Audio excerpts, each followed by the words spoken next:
Hello, welcome to lovely Las Vegas for Coast to Coast Hoops with myself, Greg Hoops Peterson, now part of the VSiN family podcast. We've got an excellent podcast for you as we're going to be joined in segment number 2 by a wealth of knowledge himself, Rocco Miller, who does such great work over at Bracketeer.org, Basket Under Review, and so much more. We're going to unpack what we saw this weekend in terms of the top teams in Houston versus Arizona and Michigan versus Duke squaring off, and if he believes, much like I do, that these are the top 4 teams in all of college basketball, who might be the biggest competitors to them, the mid-major landscape, and teams to watch out for in the next few weeks. In the final segment, going to get you guys picks and analysis on every game on the betting board for this college basketball Monday as we hit some bank shots. If you have a question, comment, segment idea, what have you for this podcast, you have one or two ways we offer those in. First one is my Twitter /X timeline at @GUDET_81. Keep in mind, large CM, they mean does not matter. So, per usual, please do send these into the timeline. Otherwise, find an Apple Podcast review. If you rate this podcast 5 stars, it's very much appreciated. And then from there, you're able to fire in whatever you'd like to hear on this podcast via that 5-star review.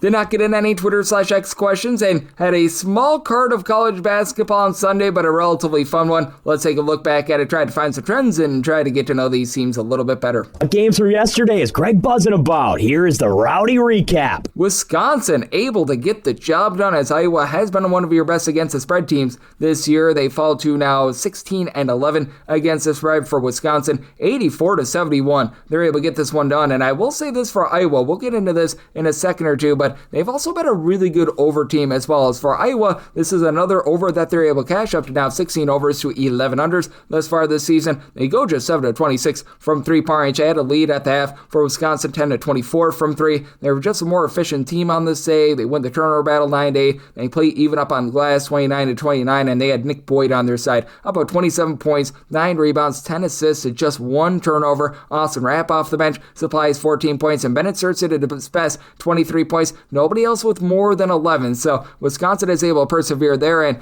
no cover for Michigan State, but they do get the job done for yet another under. They have been an incredible under team thus far this season. How about for Michigan State? 11 overs to 16 unders, and they get the outright win against Ohio State, 66-60 final. This one is for Michigan State, only 4-15 from 3-point range. They did have Carson Cooper step up in a big way, 20 points, 11 rebounds, and they absolutely win that battle on glass, 43-26 and 4-22 from 3-point range for Ohio State, but Bruce Thornton was looking to really just will this team on this day. He had 32 out of the team, 60 points. He goes 12 of 22 from the floor, just 2 of 8 from 3-point range, but he did a nice job keeping this team lively. Ohio State, they do a nice job winning that turnover battle 10-6, so they were able to remain in this game, and for them, they are unable to get the job done outright, but they were able to get a nice quality cover. We saw a lot of Metro Atlantic action as well on Sunday, and these have been really, really good teams to the under. Fairfield had 14 overs to 14 unders. Is a lone team that has not played more unders than overs in the conference, by the way. So that tells you where you're at with regards to Metro Atlantic. Ryder, they actually get a win over Niagara, 67-62. The final is both of these teams have not been making a lot of money, unless if you've been taking unders. For Ryder, 17 unders to 9 overs thus far this season. So that's been a lot of good, clean family fun. And for Ryder, they were able to win this game despite Niagara going 6-16 from 3 as they go 4 of 12 from the outside and won that rebound battle by a count of 33-25. You did see Marist get a win but no cover, 65-63 over Sacred Heart, and it's been interesting to gauge these teams against the spread in the Metro Atlantic because obviously Merrimack, who has locked up the regular season title, they do so in double overtime against Iona.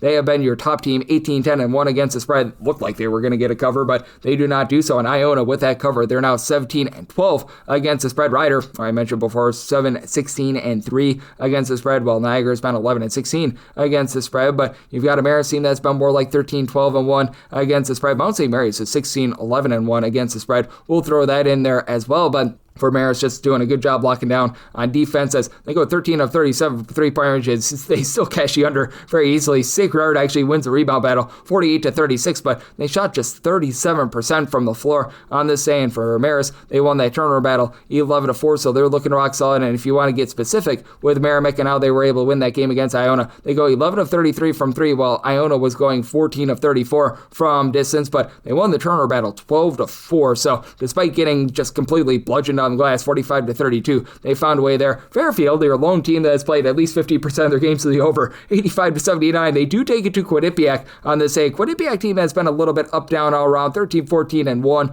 against the spread for them, so they've been a bit of an intriguing team. As for Fairfield, they've been doing a nice job on the offensive glass. They win the rebound battle in this game, 34-32, and for Quinnipiac, 14 out of 27 at the free throw line. That's just not going to cut it. And mentioned Mount St. Mary's, 16-11-1 against the spread. They win 68-47 over the Canisius Golden Griffins, with going 7 of 22 from 3. And Canisius, they went 16 out of 45 from the floor, and they lost the turnover battle 17-13. So that was a little bit of an eyesore of a game. What else has been an eyesore thus far this season has been the Memphis Tigers. They actually have not been the worst against the spread team this year, but UAB takes them down 78-67 as a road underdog. As for Memphis, 4 of 18 from 3-point. Doug McDaniel had 19 points, but not a lot of help around him. Memphis loses the turnover battle 15-12. They lose the rebound battle 34-32, and UAB able to take hold in this game with getting 23 big points out of Chase Westery for the American. He had a few other teams in action as well. North Texas win but no cover against Florida Atlantic, 73-72. Florida Atlantic was without Devin Vanderpool, and Florida Atlantic has been actually a relatively good cover team for you this season as well. With that cover, they're now 16-10 against the spread, and for Florida Atlantic, they held in this game because they were able to get a really nice performance out of Josiah Parker with 18 points, 9 boards, so he stepped up. And for Florida Atlantic, they win the turnover battle 9-6, so they protected the ball well. North Texas, though, they win the rebound battle 40-29. A North Texas team that's been shaky with their shooting. They go 22 out of 29 at the free throw line with Jashawn Stevenson,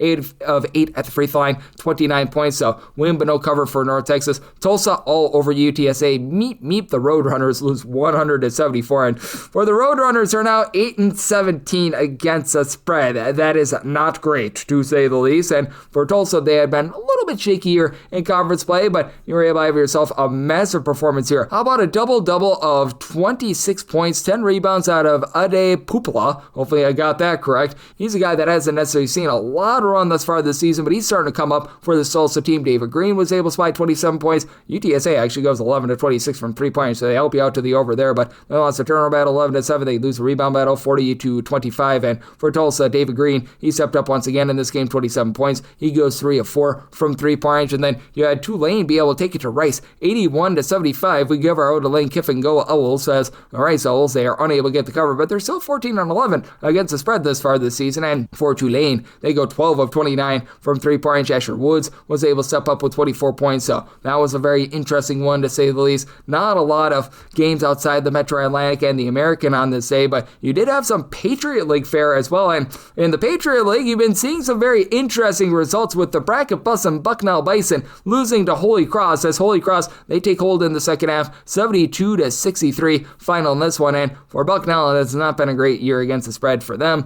They're 11 of 18. Navy, by the way, who won on Saturday, they're 18-8-1 against the spread, so they've been very fruitful with that regard. But for Bucknell, they've also been a pretty good team to the under thus far this season. This was another under, 10 overs to 19 unders thus far this season, and Holy Cross is a relatively slow team, but they're actually have 14 overs to 12 unders. Gabe Warren stepped up for them, 21 points, so they were able to take hold there. American has been 16-11 against the spread. They take down Lafayette 75-61, as Lafayette goes just 2 of 12 from 3. How about 13 out of 26 from 3-points for American?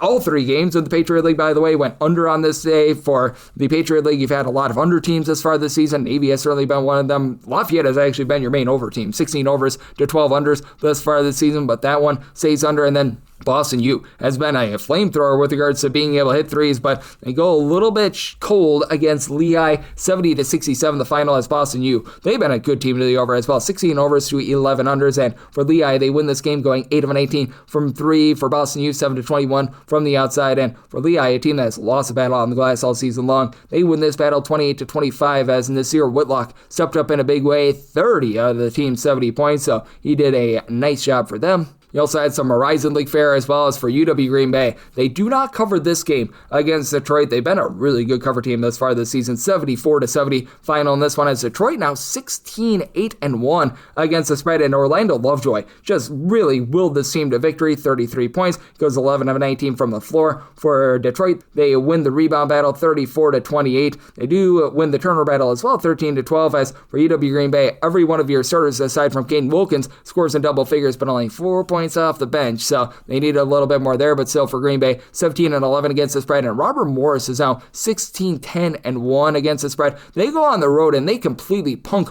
Wright State by a count of 81-68 for Robert Morris, 7 of 16 from three-point range, 24 big points out of Darius Livingston, Deshaun Good, Nicholls, Chatakulis, your top two rebounders, combined for 33 points in this game. And for Wright State, they lose a turnover battle 14-10. They lose a rebound battle 30-27. And it's been a Wright State team that they themselves have been a pretty decent against the spread team at 15-12. But on this day, they fall short. Northern Kentucky and Youngstown State have not been great against the spread teams, 10-15-1 for Youngstown State and 10-16 for Northern Kentucky. But Northern Kentucky was a more despicable team on this day. They scored 15 first half points, 35-15. Youngstown State had the lead at half for a pair of teams that have been scoring quite a few points this year. This was a slog, 64-58. Youngstown State, they do get the job done here despite going 5-20 from three-point range, and both teams had 18 turnovers apiece. Northern Kentucky won the rebound battle 43-40, but they went just 10 of 18 at the free throw line. Youngstown State 17 out of 26 at the free throw line, so this was a eyesore of all eyesores.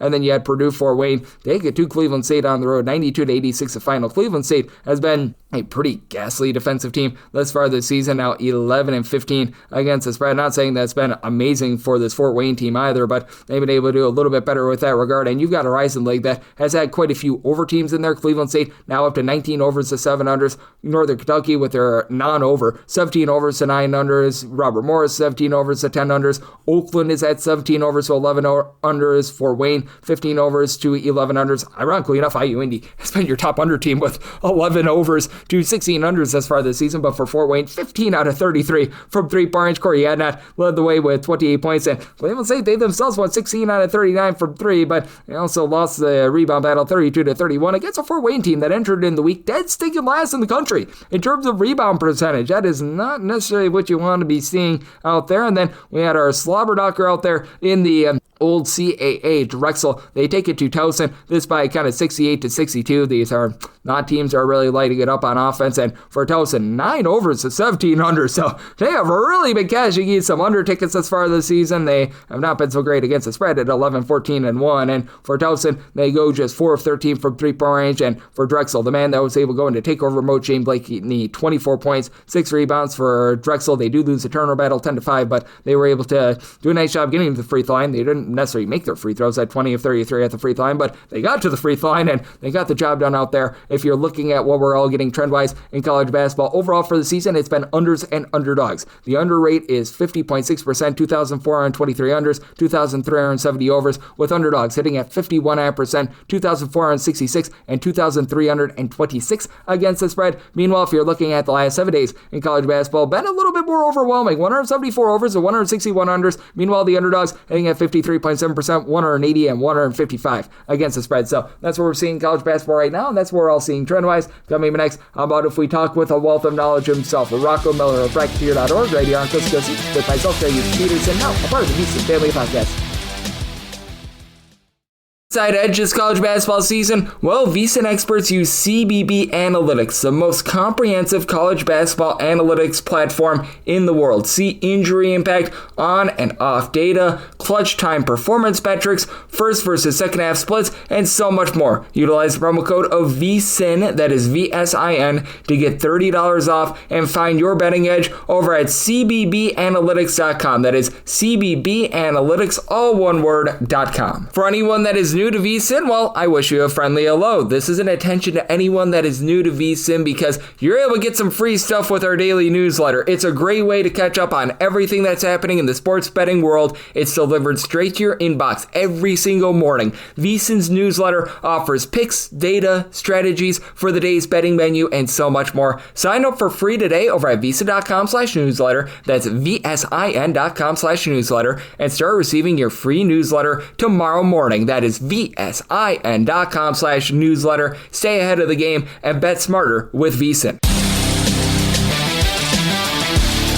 And we're back here in lovely Las Vegas for Coast to Coast Hoops with myself, Greg Hoops Peterson, now part of the VSiN Family Podcast. It is always great to be joined by this man as we've got Rocco Miller aboard. He does such great work over at Bracketeer.org, looking at this great game of college basketball. And I always pride myself on being someone that looks at all 365 Division I teams. Rocco is the exact same way. Over at Basket Under Review, he's giving out a Team of the Week award for every single team from every single conference. Every conference is covered by him. That is a labor of love that he does. He does great work over at Bracketeer.org. He does a mid-major show over at the Field of 68. I hear in his free time he's doing a dog walking service as well. Like, what does this man not do? He checks every single box. He does an amazing job, and you're able to follow him on the old Twitter/X at his first and last name, Rocco Miller, the number 8 altogether. And Rocco, it's always a pleasure, my friend. Thank you. It's always a pleasure to be with you, Greg. Thanks for that introduction. I appreciate it. Hope things are well your way. It's February 23rd as we go into another week here. So it's kind of crazy. In a week, we'll have championship week, brackets, and games. And before we know it, it'll be Selection Sunday, 3 weeks from yesterday. So pretty crazy. Absolutely. And Rocco, you just like me, you love the mid-majors, you love looking at all these teams, but let's call it what it is. This Saturday that we just got out of, it was all about the big boys, Michigan versus Duke and Arizona versus Houston. And just what did you make out of those two games? Because I even feel like in defeat for Houston and in defeat for Michigan, I feel like the best 4 teams were out there on the floor in those 2 games. And I think the question becomes, who might be the biggest competitor to those 4 teams? Yeah, it was a fascinating day, historic day in some ways, especially when you factor in the non-conference element of the Michigan-Duke game. I think we have to start there. A game where I think, Duke won the tempo war. If you would have told me before the game it was going to be below 70 and into the 60s, that's certainly more Duke's preference, as they do have tremendous length and wingspan defensively, and don't mind going on to a slow grind to victory, and did a phenomenal job holding Michigan to 30 second half points, only 11 in the first 10 minutes of the second half. It's about when they started to turn the corner. Cam Bruiser, for all the superstars that were in that game, showed why he was the best player on the floor. Finished the game with 18, 10, and 7, only 1 turnover, a couple of block shots. I think it was more important, if you had to choose one, for Duke to get the win, based on the fact that they'll go back and finish up league play in the ACC and their final games. They do get Virginia at home, they do get North Carolina at home, and they go to NC State and Notre Dame. But in general, they'll be expected to win those 4. Whereas Michigan, they go to Illinois next Friday. Not to look ahead past the Minnesota game coming up on Tuesday, but they go to Illinois and Iowa. They also host the Spartans to end. So 3 of their 4 are packed with a mean resume punch. Michigan will have the opportunity, if Duke is to slip up at all, to reclaim the number 1 spot. There's an argument for them to supersede Duke as well, should they win out, just based on the strength of those wins if they get them. But with Duke getting that head-to-head, it's going to be really hard for the committee all the way unanimously to replace Duke from the top line going forward if Duke can go perfect. That was just huge for the Blue Devils. On the Houston-Arizona game, big story is Arizona. I think going in, Koa Pete, we knew wouldn't play. I think a lot of prognosticators, myself included, first of all, just respect Houston's home court advantage. It's one of the better home court advantages anywhere. You can barely even remember Houston falling at home, certainly never more than once in a year. They were undefeated going into the game at home.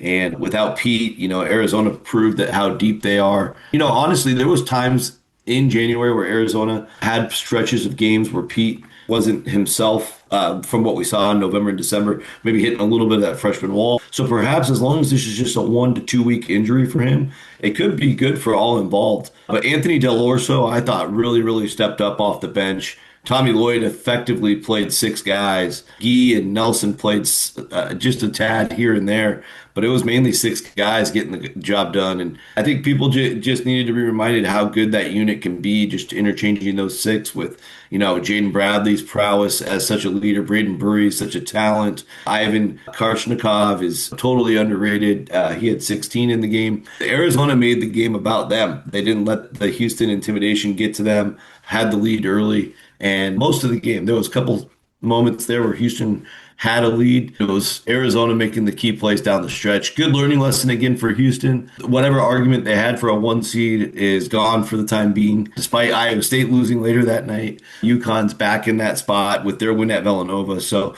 just all in all, pretty crazy to have all these teams at the very top of the board playing blockbuster matchups. Those two obvious ones, but also Iowa State, BYU, and UConn Villanova turn out to be really important games as well. Oh, they certainly are important games, and it's going to be interesting to see how those teams are going to be faring moving forward as Rocco Miller does such great work over at Bracketeer.org is joining me on Coast to Coast Hoops, and I think helping out those 4 teams that played on Saturday as well is, I'm not sure how you look at things, but it feels like the top competitors to them have really been slipping up. Now, very impressed by what I've been seeing out of Florida over the last few weeks. If they can find any sort of guard play whatsoever, I think that they might actually be the answer to who could be able to dethrone one of those top 4 teams. But Iowa State loses to BYU. Illinois, they've now lost 3 overtime games over the last 2 weeks. Kansas, they looked absolutely terrible against Cincinnati. UConn bounced back against Villanova, but they lose that game to Creighton. It does feel like a lot of those top competitors to those top 4 teams really had a rough week, which made it all the bigger that they met up on Saturday and all looked relatively impressive. Exactly. Yeah, it's just a matter of there's 4 number 1 seeds to be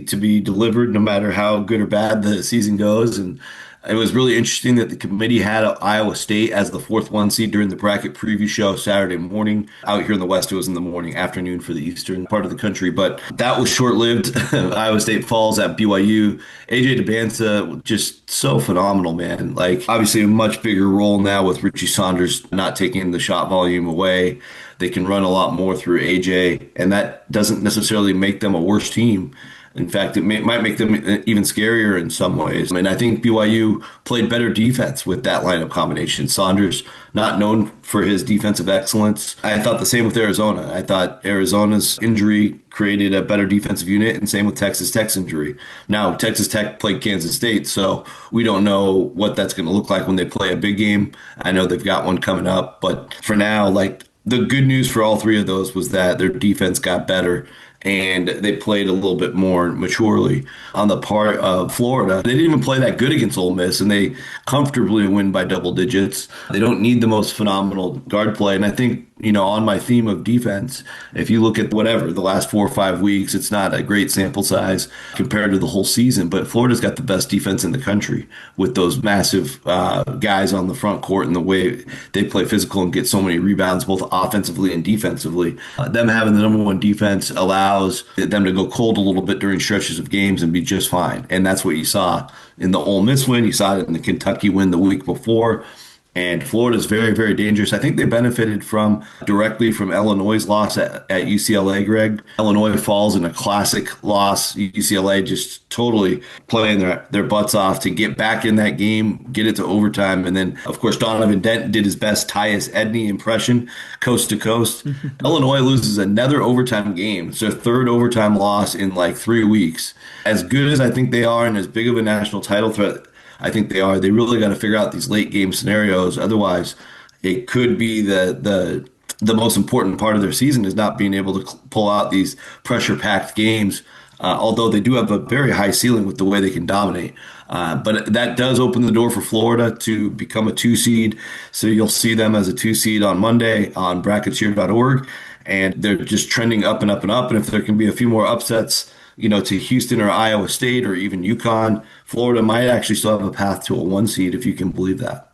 Yeah, I mean, after the start that they got after this season, for them to perhaps still be in play for a 1 seed, just absolutely incredible. And if you did take a look at the luck metrics that a lot of the great, shall we say, statisticians of college basketball do put together, they were indicating that there might be some positivity here from Florida. And boy, oh boy, things have been positive for them over the last few weeks, as Rocco Miller does such great work over at Bracketeer.org, is joining me on Coast to Coast Hoops. And what else made this last week very epic in college basketball is that it feels like a lot of the top mid-majors as well have been having themselves a nice run of things. Now, St. Louis did stub their toe against Rhode Island, but they're still looking rock solid. A nice double-figure win against VCU a few nights ago. You've got Miami of Ohio, who is undefeated. They're looking to continue to carry the torch and continue that undefeated run as well. And what do you make of the mid-major landscape, since we are going to be seeing a few mid-majors in action on Monday with the Southland being able to take hold, as I know that you, like me, love you some Stone Cold Stephen F. Austin. You love you some McNeese basketball. We're going to be seeing them in action. And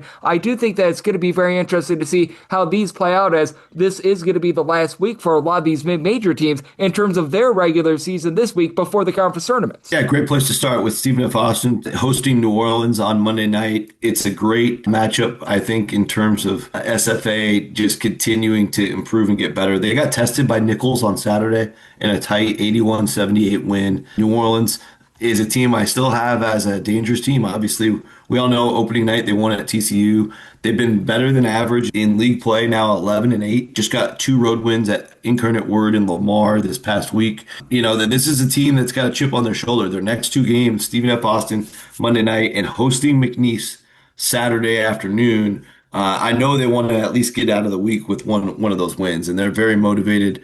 They have a talented team. We'll see if Stephen F. Austin can continue passing these tests. We're at a point right now, Greg, where Stone Cold Stephen F. Austin, 13 straight wins and rolling.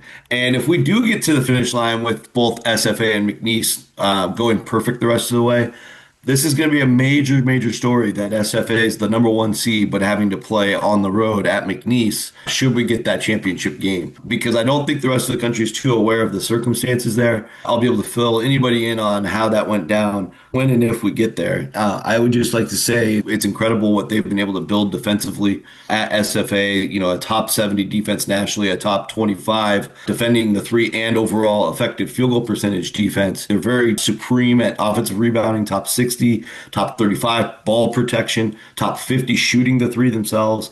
So they just do a lot of fundamentally sound possessions. Keon Thompson should have player of the year in the league wrapped up soon, I would imagine, because when they've needed a bucket, he can go get you a bucket. And when you need a rebound, Latif Patrick can go get you a rebound. And a bunch of other guys on the team. You know, Krishan Christmas is an unsung shot blocker, steal guy, and rebounder. It's an incredible nucleus that Matt Brower in year 1 has built. But nationally, you know, I think you look around, you got to go to St. Louis, of course, the big story, getting the VCU win on Friday. That game was crazy. VCU played really well first half. St. Louis goes on a monster run in the second half to take control and ultimately win by double figures. We get a scuffle in the last second of the game, Greg. That ended up being a situation where the A-10 came out and said no suspension. So good to see that. I think both schools are getting fined. Whatever, we could all live with that because both these teams need to keep winning to stay in the tournament mix. St. Louis, of course, ends the season at George Mason. What was originally going to be another blockbuster. George Mason's really cooled off lately, so it's become a game where they just have to hold serve. I think Miami, Ohio is unbelievable. 24-0 versus Division I, 27-0 versus the entire country, which includes non-Division I games. It's important to differentiate that, and I don't think it gets talked about on the broadcast enough because when the select committee evaluates Miami, Ohio, Greg, it's based on your D1 record. And they've never left a team with 28 or with 29 or more wins out of the field. So if Miami, Ohio gets to the finish line with 4 more wins, which is all they have left, just for the audience, they play at Eastern Michigan, at Western Michigan, host Toledo, and go to Ohio U for their second rivalry game against the Bobcats. If they go 28-0, 31-0 overall, I think they just need 1 win in Cleveland and they should be it. And in fact, if they finish 28-1 versus D1, that'd be really hard to leave them out as well. I think the real scenario, the biggest scenario would be to finish 3-1 in these last 4 and then lose in the finals, which would still get them to 29 D1 wins. I think that would be still a projection for Miami, Ohio to get in. Anything short of that, and I get very, very nervous for them. As amazing as it's been for them to win every single game, I think it's so impressive. And I think it's ridiculous that we're in a place like this with the committee right now. There should be a home for a team like this, regardless. But it is the world we're in. So that's what I think that their circumstances are.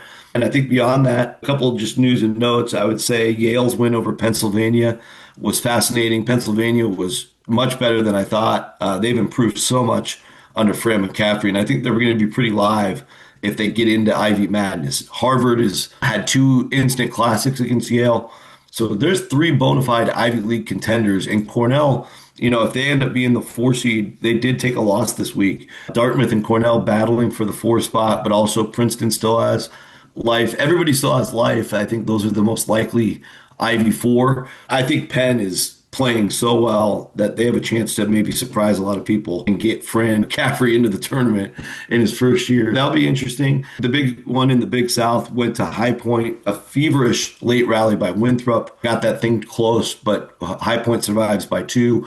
So the Panthers back into the bracket for the first time in 5 weeks. But that could be an excellent round 3 in that league. You see the chaos in the Sun Belt, Greg. Right now, there's a 4-way tie with 6 losses at the top. When your first place teams have 6 losses, that says a lot about the league. Marshall somehow winning all the tiebreakers, and Marshall will be in the bracket for the first time on Monday. All sorts of movement all over the place like that. You have the Utah Valley situation as well, where they're clearly the WAC leader all of a sudden now after a very good week, but their home games aren't even televised, and we're not even sure if they'll play in the WAC tournament.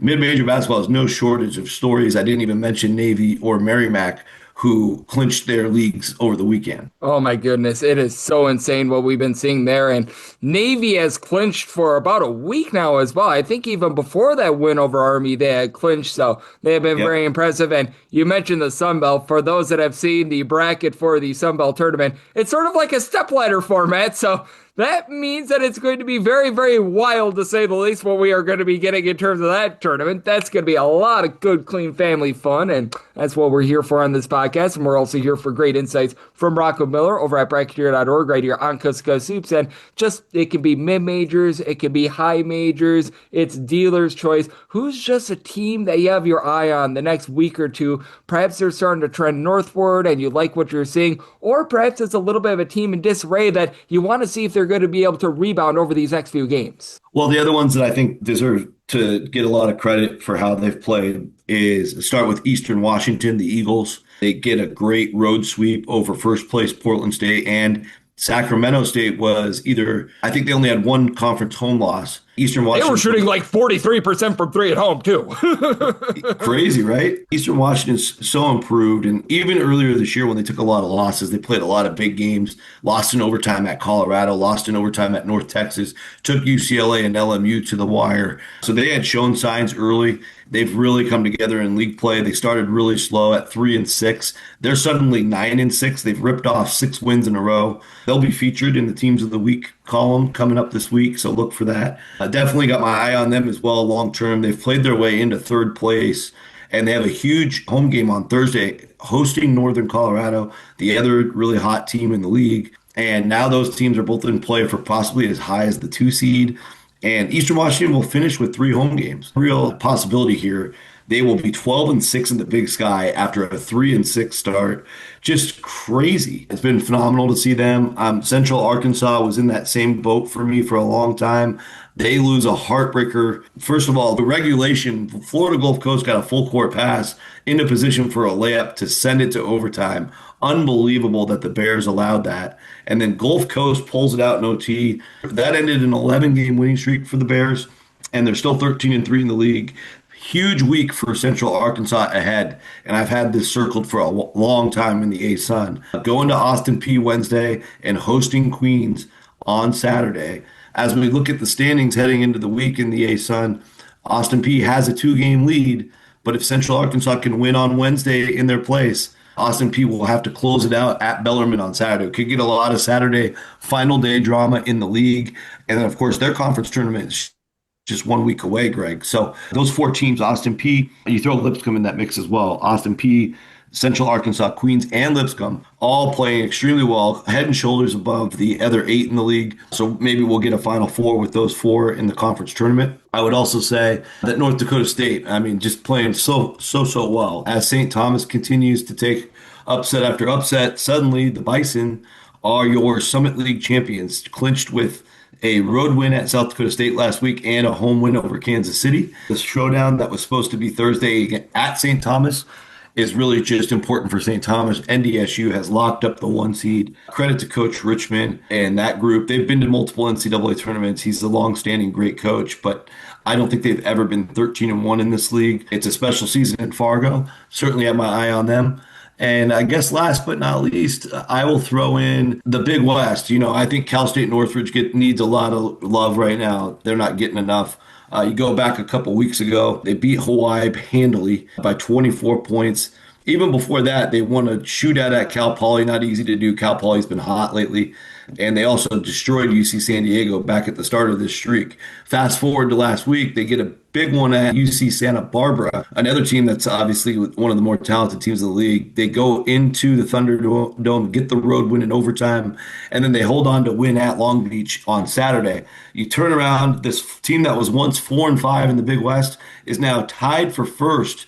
7 wins in a row for the Matadors, 11-5, and a massive, massive showdown this Thursday, hosting the Anteaters of UC Irvine, one of the other teams tied for first. So I expect the Matadome to be at an all-time rocking crowd. I hope they rally the troops around Northridge. This is a program that was down for several years, and it just shows how unbelievable Andy Newman is as a head coach.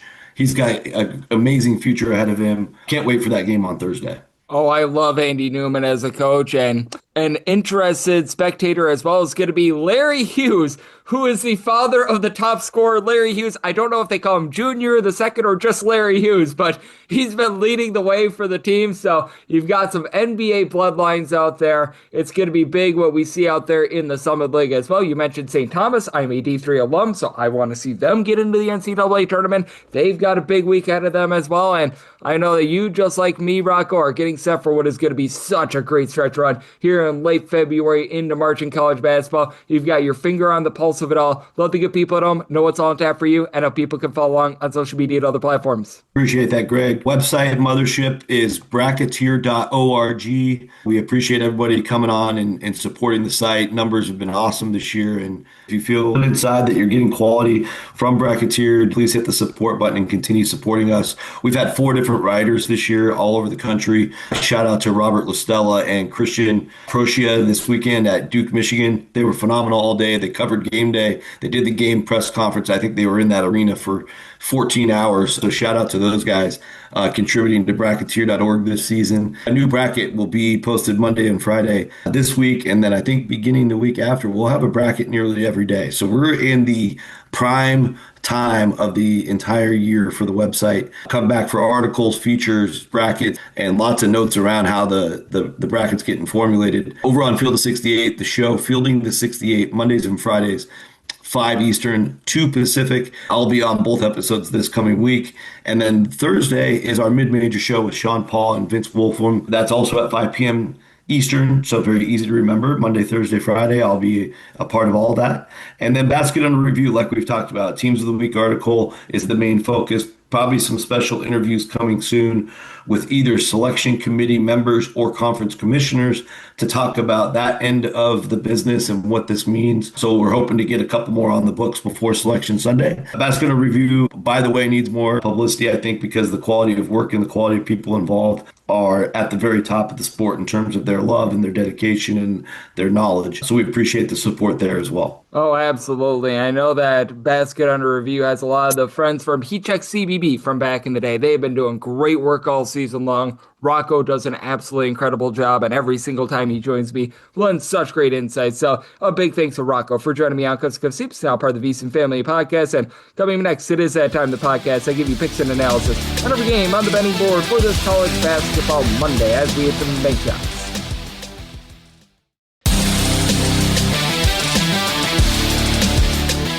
And we're back here in lovely Las Vegas for Coast to Coast Hoops with myself, Greg Hoops Peters, and now part of the VSiN Family Podcast. It's always great to be joined by Rocco Miller. He does an amazing job looking at this great sport of college basketball. His insights are second to none. He's breaking down every single conference. Whenever he joins me, lends such great insights, and did so once again today. So a big thanks to Rocco for joining me in the last segment. Now it is that time of the podcast. I give you picks and analysis on every game on the betting board for this college basketball Monday as we hit some bank shots. Most financial establishments close at a certain time, but not here. It is time for a side and total on every game on today's betting board bank shots.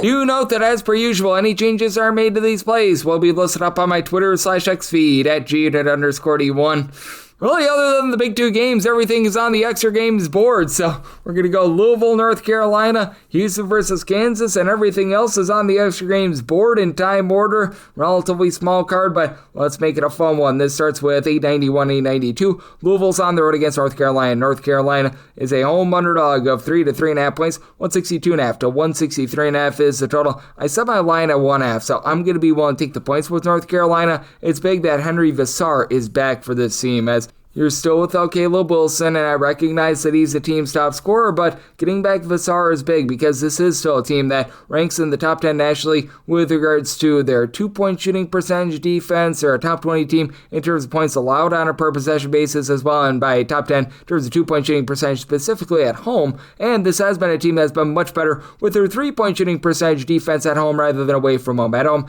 teams are shooting 30.8% from 3-point range against them, more than 39% away from home, and that's all the more large with Louisville attempting over 53% of their field goal attempts from 3-point range. That is number 3 in the country, and along with Vassar giving you 16.5 points, 9 rebounds, and a block per contest, you've got Seth Trimble, who's done a nice job stepping it up for the team with about 13 points per game, though it's not a great 3-point shooting team. Trimble only shoots about 30.5% from 3. Luka Bragovic has been able to give you about 10 points. He shoots about 34% from the outside. Derek Dixon shoots about 35% from 3, but you're really lacking a lot of pizzazz.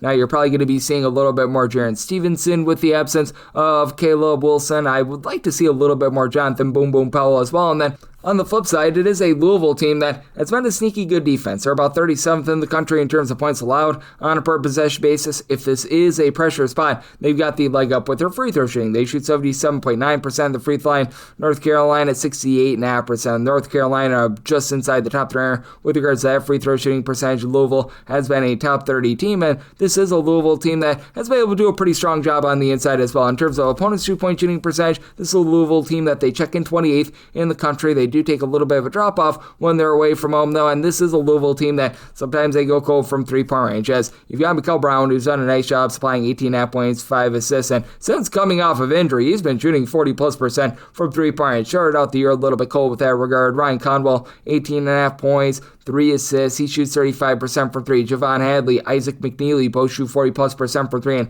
Hadley chips in their 5 boards per contest. Sandera Frew has been able to give you about 6.5 rebounds per game. But I do think that North Carolina is going to be able to hold in there with that good interior defense, the way that they guard the 3-point line. And it's a North Carolina team that has been playing much slower than I think a lot of people would anticipate. Typically, you think fast when you think of North Carolina. Only about 154th in the country in terms of total possessions per game. Louisville still looking to gun at 56th in the country. But I do think that this is going to be a little bit more of a defense-oriented game. I think that North Carolina is going to be able to do a relatively solid job inside with Vassar back to keep them lively in this game. So the line of 1.5. Don't want the money line, but we'll take the points at 3 to 3.5 with North Carolina. And I'm in on the other side. I told 157.5. Last game on the normal Las Vegas betting board before we hit the extra games is 893, 894. Houston is on the road against Kansas. Kansas, a home underdog here of 1.5 points, 135.5 to 136.5. Bill Self is just incredible on Big Monday. On Big Monday, 40-0, and I just can't go against it. I set Kansas as a 2-point favorite.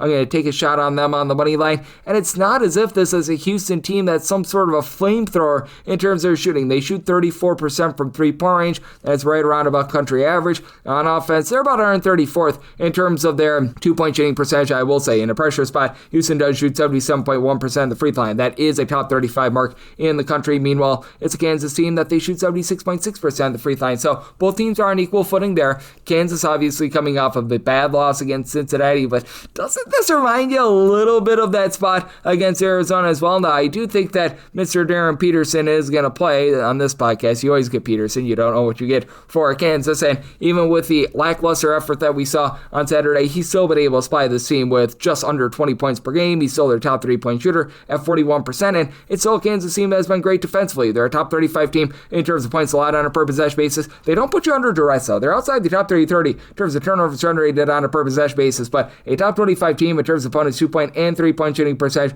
They've been a little bit lucky. Teams shoot 65.3% of the free throw line against them. That's the luckiest mark in all of college basketball, and this is not a Kansas team that really gives themselves second and third chances. In terms of percentage of their missed shots that resulted in an offensive rebound, they are outside the top 250 in the country, and Houston has had a little bit of a tough time giving up second and third chances as well. Now, Houston is also also the better team in terms of being able to grab their missed shots as an offensive rebound, as right now Houston, they grab about 35.2% of their misses as an offensive rebound. They also do see a little bit of a drop-off with their defense when they're away from home as well. It's still a good Houston defense. They are 5th in the country in terms of points allowed on a per possession basis, but in games played away from home, they do give up 18.5 points more per 100 possessions rather than when they are at home, and Houston's still playing super duper slow, 330th in terms of total possessions per game. Kansas is a very mid-tempo team this season in terms of total possessions per game. They're checking in right around about 210th, and for Kansas, you saw Flory down low. Flory Badunga is able to give you about 3 blocks, 9 rebounds per game. Melvin Council has been versatile with about 13.5 points per game, and for Houston, Milo Suzanne has been much better here in conference play than he was during non-conference play, but still has only shot for the season about 34% from 3. He's starting to see a little bit of a come up. You've got Kingston Flemings and Emmanuel Sharp. They combined to shoot about 86% the free throw line in a pressure spot. Between the two of them,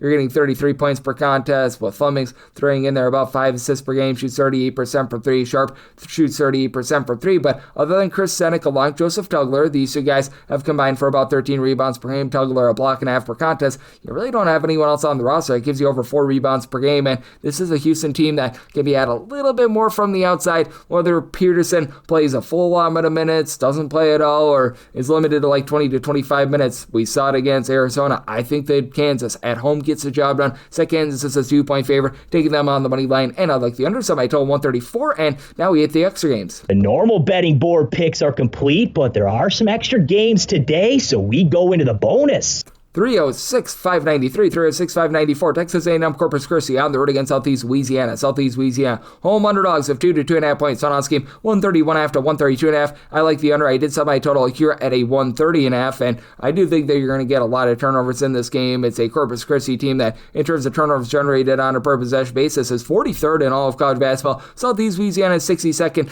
Here's the problem that you've got for Southeast Louisiana. They do not shoot it well from three-point range. They are shooting at a nice hearty 28.4% clip. That is 357th in all of college basketball, and they are 334th in terms of defensive rebound percentage as well. They're allowing teams at home to grab 32.2% of their missed shots as an offensive rebound, so specifically at home, 334th with regards to that defensive rebound percentage. Corpus Christi, much stronger with that regard, and are 20th, and that's a big reason why I do think that they get the job done here, even though they shoot it horribly at the free throw line, 67.3%. That is the bottom 40 mark in the country, but Sheldon Williams should be able to keep things on lockdown down low. 11.5 points, 7 rebounds per game. Nicholas Sean Bunyo has been able to give you 12 points, shoots 41% per 3. And then D.A. Houston, Mason Gibson, these two guys have combined for 17.5 points. They shoot in the high 30s from 3-point range. Houston was dealing with a little bit of injury. He's been able to come back, give this team some nice production, and you just don't have that with Southeast Louisiana. Southeast Louisiana is just two guys that give you 8+ points per game. Isaiah Gaines, Jeremy Alizi. They combine to shoot less than 20% from 3-point range, and Gaines gives you 6.4 rebounds per game. Alizi 4.6.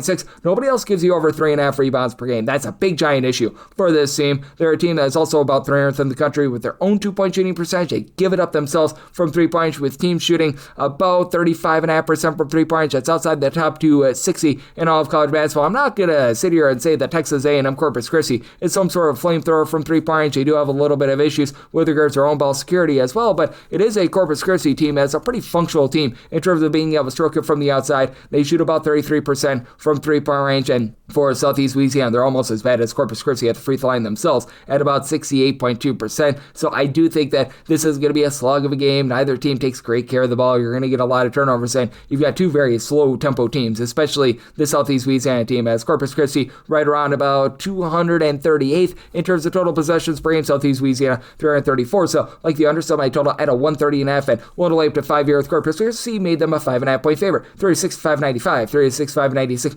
Lamar plays us in Nicholls. Nicholls is a 3.5 to a 4-point dog. Total on this game 146.5 to 147.5, and I set Lamar as a 5-point favorite, so I'm going to be willing to lay it. Lamar has a nice edge down low. This team does a tremendous job in terms of grabbing second and third chances. 30th in the country in terms of percent of their missed shots that result in an offensive rebound. Nicholls 274th. Now, these are two very equal teams in terms of points per possession. Depending upon how you round, they're 237th and 238th in the country, so they're pretty much identical in terms of points scored on a per possession possession basis. It's a Nicholls team that has been hot and cold with their three-point shooting. They actually shoot 35.7% from the outside away from home, 32.9% at home. It's a Lamar team that about 146 with their three-point shooting percentage, while Nicholls is 143rd, but I do think that Lamar finds a way to get the job done despite the fact that Nicholls has been good in terms of generating turnovers. They are 19th in the country in terms of turnovers generated on a per possession basis, but they're one of those classic sort of gamble for turnovers sort of teams. Both of these teams do give it up from three-point range. Nicholls 276th with regards to opponents' three-point shooting percentage. That goes up to 37.4% away from home. Lamar actually allows you to shoot 37.1% from three-point range at home compared to 35% away from home, but it is a Lamar team that is a top 75 group with regards to opponents' two-point shooting percentage as well. And for Lamar, I like what Andrew Holyfield at 6'10" brings to the table. He's right now supplying you with about 12.5 points, 5 boards, shoots about 32% from three. Rob Lee has been able to shoot 43% from three-point range. Brandon East has been able to do a nice job stepping up with about 9 rebounds per game. And then on the flip side for Nicholls, you have to love what Sincere Malone brings to the table. The transfer from Eastern Illinois is sort of a gadget do-it-all guy. 11.5 points, pair of steals, 4 boards, shoots about 32.5% from three.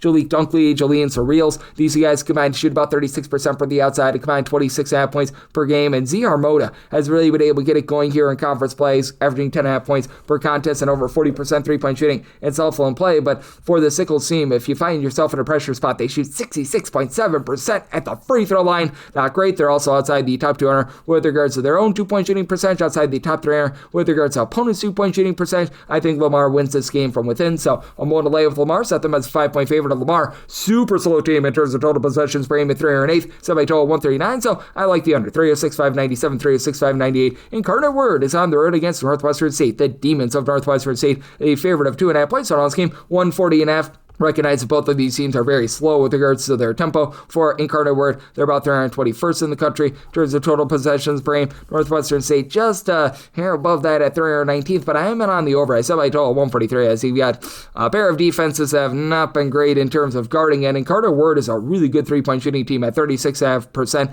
They are 51st in all of college basketball. Northwestern State has a pair of guys with Micah Thomas along with Izzy Miles that will be able to get it going from three-point range as well, but I trust their defense much less, even though it is an Incarnate Word team that has sort of been getting blowtorched themselves on defense. For Incarnate Word, in terms of points allowed on a per possession basis, a nice 321st in all of college basketball. Meanwhile, for Northwestern State, they're right around about 277, so both teams have been rough with that regard, and for Northwestern State, they're just getting absolutely dump truck down low as well. They're outside the top 320 with regards to rebound percentage. It's an Incarnate Word team that has been more of a top 225 team, so I do think that is going to be able to help them out with Jordan Pike, giving you 12 plus points, 5 boards, shoots in the mid-30s from three-point. Meanwhile, for Northwestern State, you have one guy on the roster that gives you over 3.6 rebounds per game, Willie Williamson. He's been solid, 9.5 points, 8.5 rebounds per game, but absolutely nobody else other than Chris Maburu, who gives you over 2.6 rebounds per game. He's at 3.6 boards per contest. Micah Thomas, by the way, shoots 37.5% from three, 92% free throw, 17.5 points per game. Might be the best overall scorer in this game. Izzy Miles shoots 40% from three, but a very top-heavy team. And then on the flip side, for this Incarnate Word bunch, you've got two guys that really dominate the backcourt. In one, Mr. Taj Stavetsky comes over from Cleveland State, give you 17.5 points, 4 assists, shoots 39% from three-point. And then Davion Bailey, a steal, 18 points, 36% three-point shooter. Harold Woods,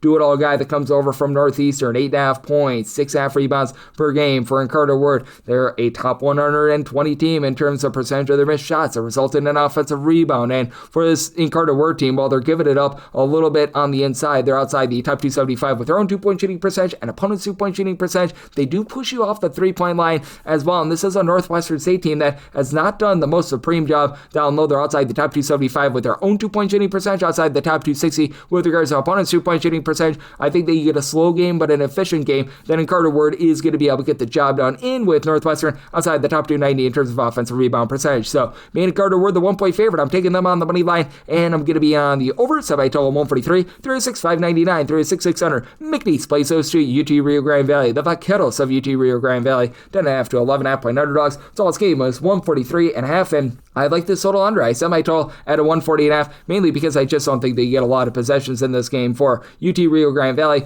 In terms of total possessions per game, this team is outside the top 260 in all of college basketball. McNeese is even slower. They're about 289th in the country. McNeese, they are numero uno in all of college basketball in terms of turnovers generated on a per possession basis. They're a team that is much better with their three-point shooting when they're at home rather than away from home. They're also outside the top 290 in terms of defensive rebound percentage. So lots of second chances here for a Grand Valley team that they've got the funkiest home and road splits perhaps in all of college basketball. They are outside the top 225 in terms of points scored on a per possession basis at home. At home, they're outside the top 300 with their three-point shooting percentage at 30.5%. This is third in the country in terms of their three-point shooting percentage away from home by 41.7%, 35th in the country in terms of points scored on a per possession basis away from home. And they've been doing it all season long, and I'm just thinking that this is who they are. I set my line at 8.5. I'm going to be willing to take the points. Now, Grand Valley has had a few ball control issues. They're just here outside the top 200 in terms of turnovers on a per possession basis, but you've got a really just fivefold of guys that have been able to do a nice job in terms of giving this team good offense. Julian Gomez only gives you 7.5 points per game, but shoots 44.5% from three.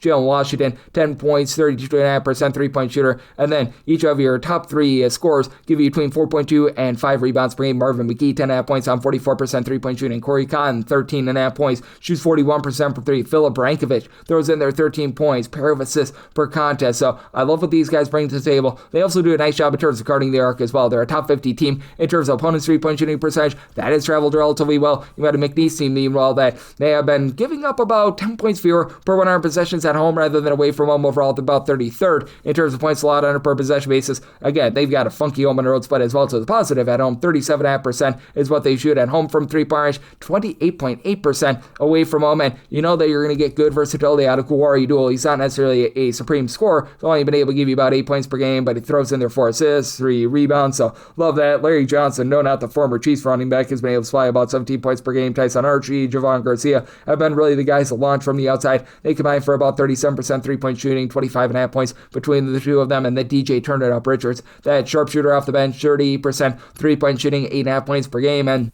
to the credit, McNeese also very strong down low. They're a top 100 team with their own 2-point shooting percentage, top 75 team with regards to opponents' 2-point shooting percentage. But for Grand Valley, they're a top 125 team with their own 2-point shooting percentage and opponents' 2-point shooting percentage. And if sent to the free throw line, they shoot 76% at the free throw line. This is a McNeese team that, while they do an incredible job in terms of generating turnovers, they are a team that ranks in the top 100 in terms of free throw attempts allowed on a per possession basis. I think that this is going to be a slow and control game, and I do think that turnovers are to be had, but I think the Grand Valley holds in this game. So somehow line at 8.5, taking the points with Grand Valley, made my total a 140.5. So I like the under. 306-601, 306-602. East Texas A&M plays OC Houston Christian. Houston Christian is a underdog here of 2.5 to 3 points. 134.5 to 135.5 is the total. I'm going to be willing to take the points with Houston Christian. I did set them as a 1.5 point underdog. Just hard to trust in an East Texas A&M team that shoots 29.1% from three-point range at home. That is well outside the top 340 in all of college basketball. And they're 352nd in opponents' three-point shooting percentage, and that's a big reason why I'm in on the over. Houston Christian is a slow snail of a team, 351st in the country in terms of total possessions per game. East Texas A&M, mid-tempo team. They're about 186th in terms of total possessions per game, and I'm not calling Houston Christian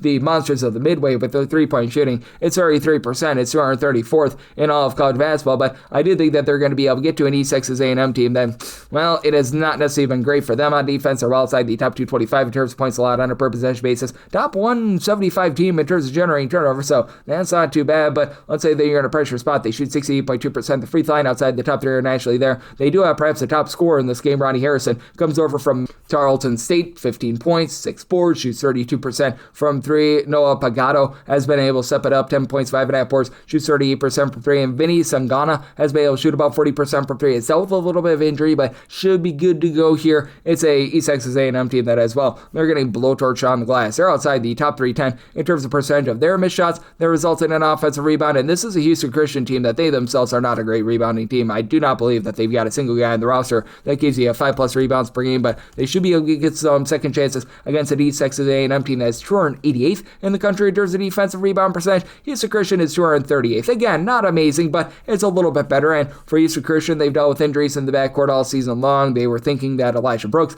would be able to take hold of the offense. He has been out for about 20 games, but Kyler Green has stepped up in his absence, 7.5 points, 4.5 assists, only shoots about 30% from 3, but Trent Johnson has stepped up, 8.5 points, shooting 42% from 3, gives you about 3.5 boards. Or Marco Bethay, your top rebounder, gives you about 5 boards, 9.5 points per game, and For Houston Christian, this is a team that does a nice job in terms of not putting you on the free throw line. Top 100 team with regards to fewest free throw attempts allowed on a per possession basis. They get dump truck down low. They're outside the top 10 with regards to opponents' 2-point shooting percentage. So I do think that East Texas A&M has some buckets to be had there, but it has been a Houston Christian team that's also been able to do an okay job in terms of being able to turn turnovers into fast break offenses. That's when they've been really effective this season in terms of turnovers generated on a per possession basis. This is a top 155 team in the country. I think that keeps them lively, and just don't trust in East Texas A&M to be able to do enough offensively, and I think that they give it up from 3 to be able to get you over. So somebody told 139.5, like the over and the points here with Houston Christian, made them a 1.5 point dog. 306-603, 306-604. Stone Cold Stephen F. Austin is going to be playing us to New Orleans. New Orleans is a underdog of 12.5 to 13.5 points. 149.5 to 150.5 is the total, and made a total of 149. I'm in on the under now. I set my line at 13. I'm going to be seeing how this moves personally. I would rather lay 12.5 rather than take 13.5 here in this spot, mainly because New Orleans is just so sloppy with the ball. Bottom 15 team in the country in terms of turnovers on a per possession basis on offense. They're looking to play up tempo. 73rd in terms of total possessions per game. Stone Cold Stephen F. Austin. This is a team that's looking to slow things down, and they've been supreme with their defense. For the Stephen F. Austin team, 280th in terms of total possessions per game, 20th in terms of points allowed on a per possession basis, and where New Orleans has been able to thrive has been down low. Stephen F. Austin not giving you second chances. 54th in the country in terms of defensive rebound percentage. New Orleans is 320th. They're allowing teams to grab 32% of their missed shots as an offensive rebound. This despite the fact that you've got Churchill Abis give you about 8.5 points, 5.5 boards, about 2 blocks per contest. MJ Thomas, 10.5 points, 7.5 rebounds per game. As for New Orleans, top 175 team in terms of their offensive rebound percentage, and they do a great job getting to the free throw line. Top 30 team in terms of free throws attempted on a per possession basis. They shoot about 74.9% of the free throw line, hovering right around 100th there, as Colton Benson makes 92% of his free throws,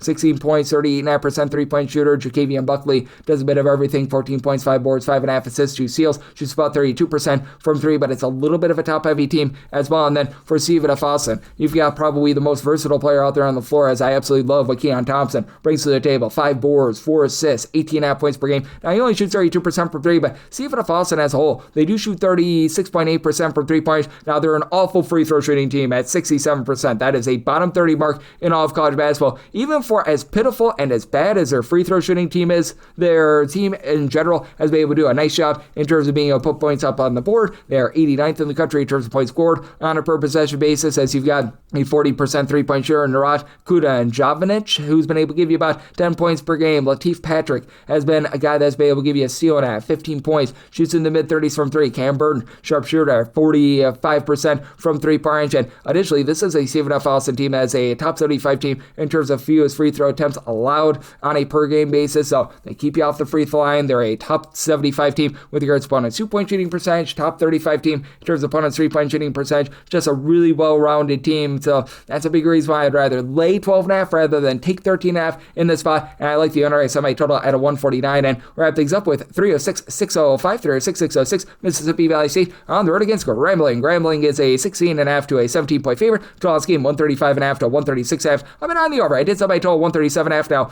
Grambling out of 365 Division I teams, 365th in terms of turnovers on a per possession basis at home, but you got a Mississippi Valley State team that's looking to gun it. They're 119th in terms of total possessions per game, and they're a country average team in terms of generating turnovers, 170th in terms of turnovers on a per possession basis generated on defense. Grambling makes up for their turnover woes with being 20th in terms of generating turnovers themselves, and Mississippi Valley State 15.1 turnovers per game. So they're 359th in terms of turnovers on a per possession basis on offense. Now, they've got 2 guys that have actually been very good for them. Daniel Mayfield for this Valley State team, 13.5 points, 6.5 boards, steal per contest, shoots 33% from 3. Michael James, 21.5 points, shoots 91% the free throw line, 33% from 3 on volume, and Xavier Childress all of a sudden is shooting 36.5% from 3, has been missing for much of this season, so that's been a big giant issue for them, but he's returned in the last few games, so they're getting a little bit more offensive punch, but for Grambling, they should be able to get more clean possessions than they are used to, and for Grambling, I absolutely love the way that Roderick Coffey is able to grind for this team. 37% three-point shooter, 10.5 points, 4.5 boards, 4 assists, and it's a Grambling team that at home is a top 45 team in terms of points allowed on a per possession basis. Jamal Mutley has been able to supply about 11.5 points, throws in there a steal and a half per game. Antonio Munoz does not give you any three-point shooting, but he does give you about 12 points per game. It's been a team that's had Darius Ward be able to step up in the backcourt as well with a pair of assists, 10 points per contest. It's a Grambling team that has been able to do an okay job in terms of their rebounding as well. Top 225 team with this regard, and Mississippi Valley State is in the bottom 10 in the country with regards to rebound percentage. So I do think that this Grambling team is going to find a lot of holes in a Mississippi Valley State team that is a bottom 5 team in the country in terms of points a lot on a per possession basis. That does enough for you to be able to get the over. And I think the Grambling gets the job done. Set my line at 19.5. One to lay with Grambling, and I'm going to be in on the over. And that'll wrap things up for the Monday edition of Coast to Coast Hoops, now part of the VSiN family of podcasts. If you do like hearing from this fine podcast, Coast to Coast Hoops, you're able to subscribe wherever your podcasts, Apple Podcasts, Google Play, Spotify, Stitcher, and TuneIn. If you have a question, comment, segment idea, whatever for this podcast, you have one or two ways we fire those in. First one is my Twitter/X timeline at gunit_81. Keep in mind, letters CM, they mean does not matter. So as per usual, please do send these into the timeline. Other ways, find an Apple Podcast review. If you rate this podcast 5 stars, it's very much appreciated. From there, you're able to fire in whatever you'd like to hear on this podcast via that 5-star review. I'm with you guys every single day on this podcast, give you picks and analysis on every game every day. So I'll be back with you once again tomorrow. And big thanks to Rocco Miller for joining me in the last segment, as well as I'll be back with you on Tuesday. Thank you.